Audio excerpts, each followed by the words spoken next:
you're not complaining, and I know you're a good sport. But you can't go on sleeping in a drawer. Yeah. Now, how are you with a crowbar, Because I think when your mama and I come back from Ireland, that I'm going to talk to the super about renting the apartment next door. Yeah. Then all we got to do is knock a hole through the wall, and you'll have your own bedroom and your own playroom, too, huh? What do you think about that? Hey, and then we can build you a great, big, beautiful bed and some bookcases and a playhouse and a desk. And you can have your own typewriter. Or, hey, maybe you could inherit my old typewriter. Then I could get an electric finally. But hey, that's not a promise, just a thought, huh? And then we're gonna get you the nicest little train layout that you ever did see. Now, myself, I'm partial to freight cars. Because passenger cars are so boring, you know what I mean? But now, you don't have to like what I like. You make up your own mind. But we're gonna start with a freight line. Uh-huh. Too bad you never had a chance to see a real steam engine. See, that's where we'll have steam, not diesel. See, they got these little pellets, they drop them in a stack, boop, out comes smoke, huh? It's beautiful, you like it. Maybe I'll take you to the freight yard in Queens, where I used to climb the fence. And we can climb the fence as long as your old lady doesn't find out about it. The old lady's climbed a fence or two in her day, believe me. Ryan is the luckiest little girl anywhere. Ryan, you, me, we're all lucky. We're gonna get married again tomorrow? Yeah. And go to Ireland for a honeymoon? Yeah. And come home and knock a hole in the wall and get into model railroading? Yep. And I'm so happy I can't stand it. Stand it? You're entitled? Yes, I am. I deserve it. And so do you. And you, beautiful, wonderful baby, princess of the freight yard. Oh, I gotta go to work. I don't want to go to work. I want to stay home and play. Oh, no. You gotta go get Rodney organized so that he'll work his tail off for the next 3 weeks while we're playing in Ireland. What if you hadn't been able to get tickets? I did get the tickets. Well, what if? We'd swim. Ah, yes, in the Gulf Stream, drifting along the current. Did you know the Gulf Stream goes right by Ireland, which is why it's so warm in winter? And there's a place where palm trees grow wild. No, I can't say I did know that. We could go see them, but it would be sort of a social gap in terms of my mother's family, I mean. Why?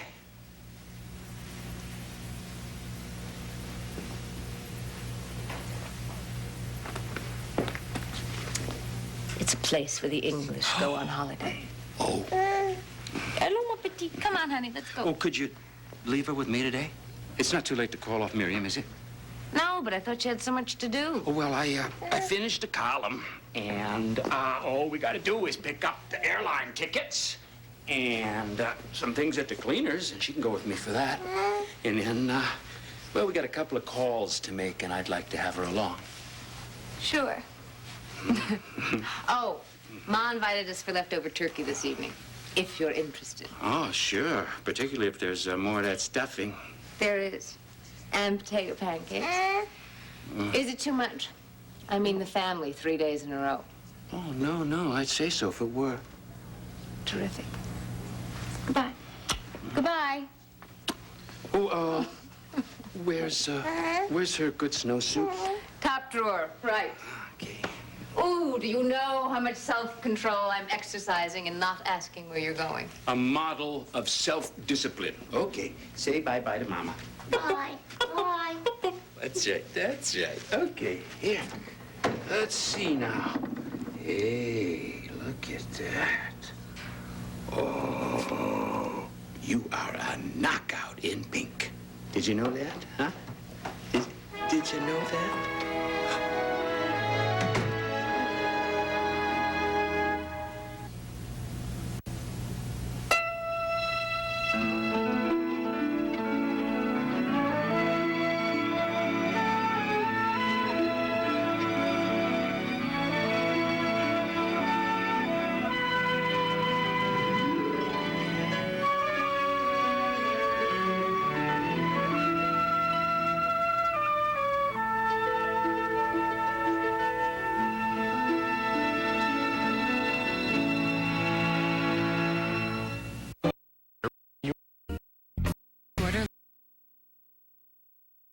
company plane to Albany tomorrow?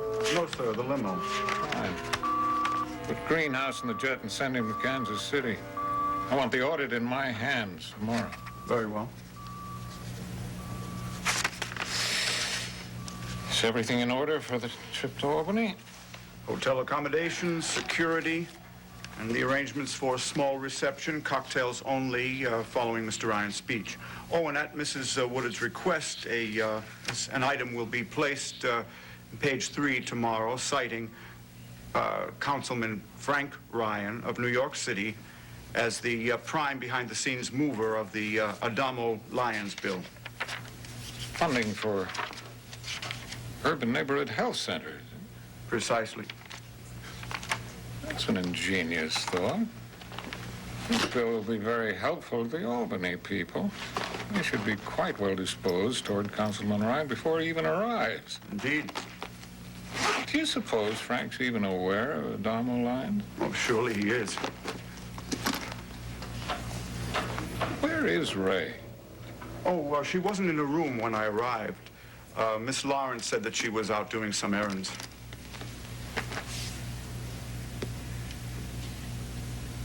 Neurologically speaking, the nerve endings and the fingertips are a minor miracle. But neurological complexity decreases as one progresses up the arm. But there's no question as to the sensitivity in other areas. You're telling me? Now, I'm not so sure that's a very dignified response, Mrs. Woodard. And you haven't done anything, Dr. Coleridge, to indicate that a dignified response is in any way desirable. Well, actually, out of 100 responses, I would say that dignified ranks possibly 99th. Oh, it's 100. Comatose. You're silly. You're a silly neurosurgeon. Now, that's got to be a contradiction in terms. I'm sure Dr. Bolak is never silly. Or Dr. Moultrie. Well, who knows what manner of man Dr. Bolak is in his most private moments? Who cares? I must immediately go arrange another trip with Frank Ryan. Just when I was trying my damnedest to make you forget you're going on your first trip with Frank Ryan? I'm enjoying the effort so much, I just want to keep the inspiration alive. Well, I've been told that inspiration is a direct result of dedicated application. Oh, let's try that approach, huh? Mm-hmm.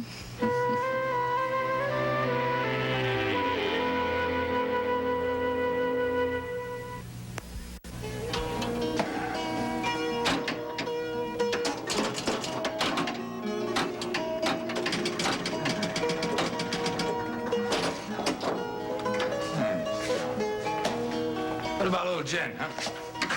You owe me $280.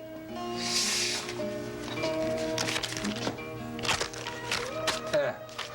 Keep the change. Buy yourself a B-29. Go ahead. Come. Good morning. Holy mackerel! Giovanni! Anybody object to the presence of a lady? Are you kidding? Hey, come on, bring her in here. Hey, now, you remember your Uncle Jumbo, right? Huh? And this is Lou D'Amato. Lou, this is my daughter, Ryan. How you doing, sweetie pie? It's your Uncle Lou. She's gorgeous, just like her mother. Oh. She cries, but she doesn't talk too much. Oh, just give her a chance. She's got plenty to say. Sit down and let her say something. Yeah, you baby. Sit down and let her say something. Come on, get Giovanni a cup of coffee. Get Ryan a breadstick. Yeah, coming up, huh? Get him a breadstick. Yes. We were in the neighborhood on some business, so we decided to stop by and say hello. You know, I heard about Mrs. Ryan's number. Lucky you and Mary up in the basement. I gotta say, that's a stroke of genius, huh? Well, it was that too, yeah. Congratulations, huh? Thank you. Listen, we'd invite you to the re-wedding, but we're holding Ryan Parlor, and then we're a little short on space. Giovanni, I can't be there. You're kidding, why not? I just hung up 5 minutes ago at Maeve. I gotta be in Philly tomorrow on union business. Well, I'm sorry to hear that. Well, Jo can't be there either. She's visiting her sister. But she said that she never believed that we were unmarried anyway, so she doesn't feel too bad about missing it. To tell you the truth, I feel the same way. Only I would have liked to been there to see how happy Mary would be. Hey, you know, you ought to have Mary come down here. Huh? Play a little pinball. What do you think? Well, I will. Right after we come back from Ireland. From where? Yeah, well, I'm taking Mary to Ireland for our second honeymoon. Yeah, you know, see the sights, look up Maeve's family, stuff like that. You? Going to Ireland? That's right. Hey, she likes the breadsticks. Huh? He's going to Ireland. Well, what about Ryan? Oh, come on, babies don't go on a honeymoon. She goes next year. This year, she got to stay with her grandparents. What about the cat? Oh, the cat. Hey, I'd keep him for you. But while you were locked in the basement, we discovered he don't get along with Alice, which is Gloria's poodle. And he did some very rude things to my shoes in the back of the closet. All right, thanks anyway, Jumbo. I said maybe Maeve can take him, too. And, hey, I'm sorry about the shoes. It's a small price to pay to see you and Mary back together again. I gotta get used to this news about Ireland, though. Yeah, me too. Look at that face, you pumpkin. How old is she? 6 months today. Yeah, well, she's pretty precocious, huh? Oh, yeah. How old is your youngest? 6. Ah. Oh, wow. 16 years from now. Yeah? 16 years from now, yeah? Robert and Ryan. That even sounds good, doesn't it? Are you kidding? Are you kidding? 16 years from now, my daughter is not going with any 22-year-old guy. Why not? Why not? Why not? Well, you know damn well why not, so... What the hell are you talking about? Robert's a good kid. He's a gentleman. Robert is in first grade. Ryan is sitting here combing a breadstick. So don't get so excited. She wasn't gumming it. She's got 8 teeth. Yeah. Yeah. That is precocious. Well, she needs them. You ought to see her pack away to chow. You think she's hungry? We could send out for some clams and mussels. Yeah. No, we're fine. Thank you, Jumbo. You like her better than you thought, huh? Oh, look, you got an I told you so coming, I know. No, I'm not even talking about that. Hey, I'm glad for you, huh? That's all. Thank you. Yeah, I like it a lot better than I thought. I like being her father now, and I like the idea of being her father 20 years from now. You know, I ran away from her so fast, but I couldn't get away because she was always with me. The person who is because of me. I want her to have all the things that her mother had and I didn't. And I want her to have a few of the things I found on the way that her mother didn't, too. And I want to see to it that Ryan gets it all, and then some. And I have to tell you that that idea is more beautiful to me than anything else in my life. Except Mary.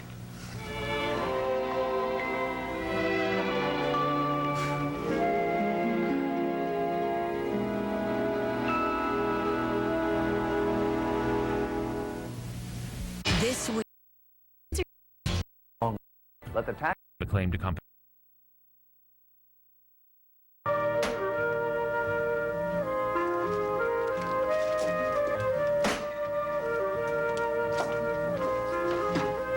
You're here?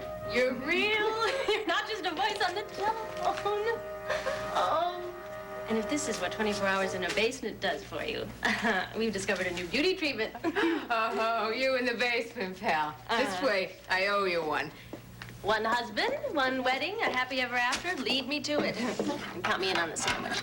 Now, if I understand this correctly, which I probably don't, never will, it was Mother's idea to lock us in. Tom made everybody take it seriously. You thought of the basement, and Frank set Jack up. Uh-huh. I will never turn my back on any of you again. Splendid, because the sight of your face is like a shot of adrenaline. And I need all the help I can get. What is going on with the strike? Poor Pat's ready to drop, and I can't tell what's because of Delia and what's because you don't have any more help with the strike than you did with the patients. Less. And all these fine old silver-haired physicians keep dropping in to tell us how irresponsible we are. It's a real picnic. Is Pat over there now? Yeah. He's much better than he has been, though. Maybe she's letting him get a little sleep. Maybe somebody smothered her. I didn't say that. I didn't hear it. How was the negotiating session last night? Long. Oh, man. You know, if Frank decides to give up politics, he could have a big career in labor law. He is so tough across that table, you wouldn't believe it. Of course I'd believe it. Of course you would. Hey, are you really going to Ireland? Jack and Ryan are off getting the tickets now. Yippee! Poor Tom. That may be the last straw. Nobody was lovely about it. But then that's predictable. He's so generous. I like Tom Desmond. How much? Very much. Now, that is the most welcome thing I could hear.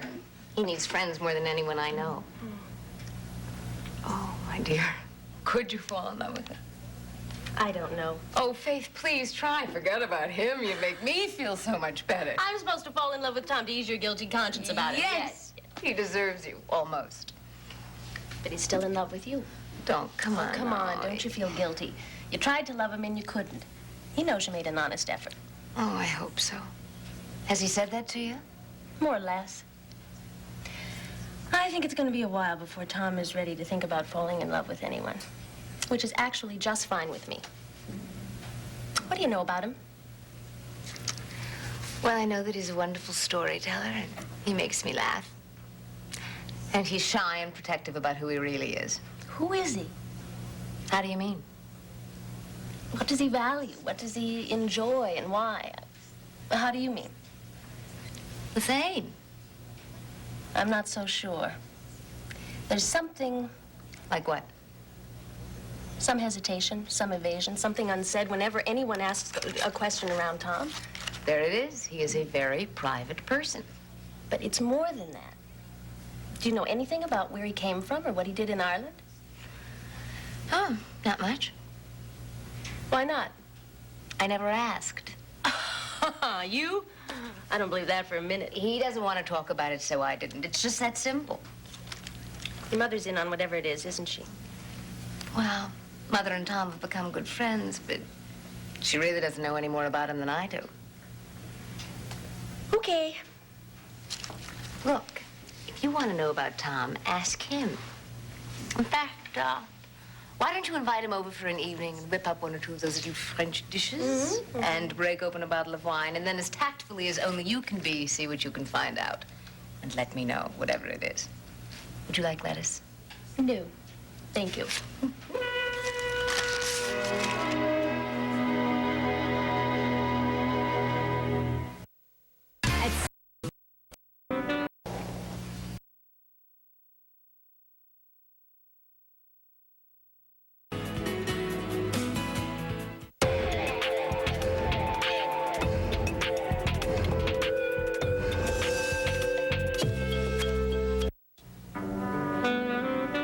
I can't go reeling back to the hospital at this hour of the morning.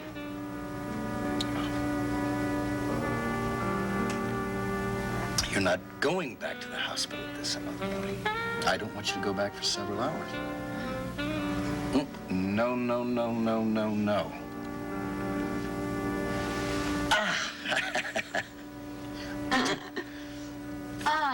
An hour at least.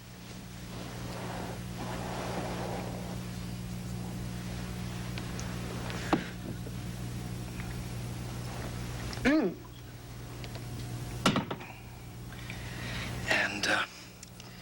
you're not going to go back reeling. You won't even feel that at all. Oh, I already am. Tickles.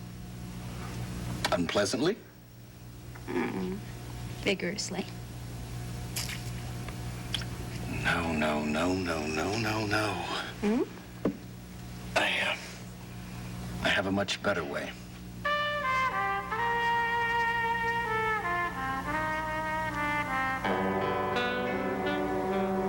You're kidding. No, not.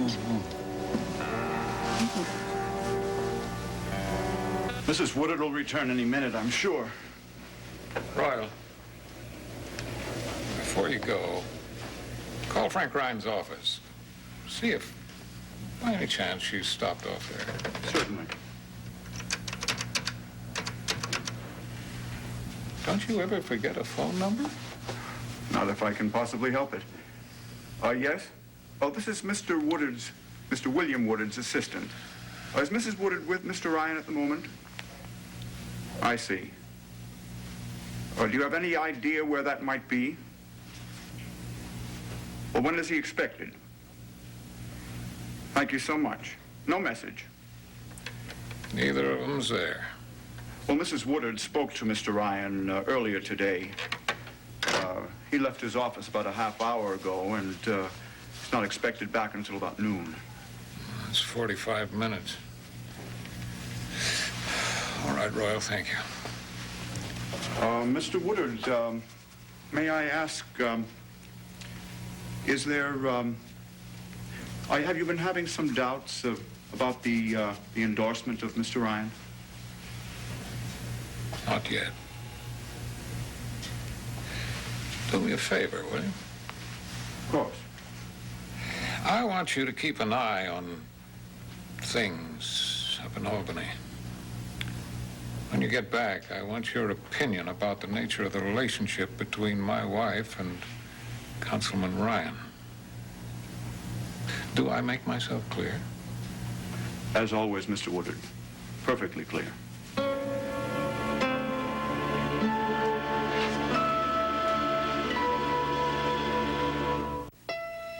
Spend breakfast in bed with SoapNet. Sleep in, curl up, and check out. With back-to-back episodes of One Tree Hill and Beverly Hills 90210. Breakfast in bed, 7 to 12 noon every Saturday and Sunday morning on SoapNet.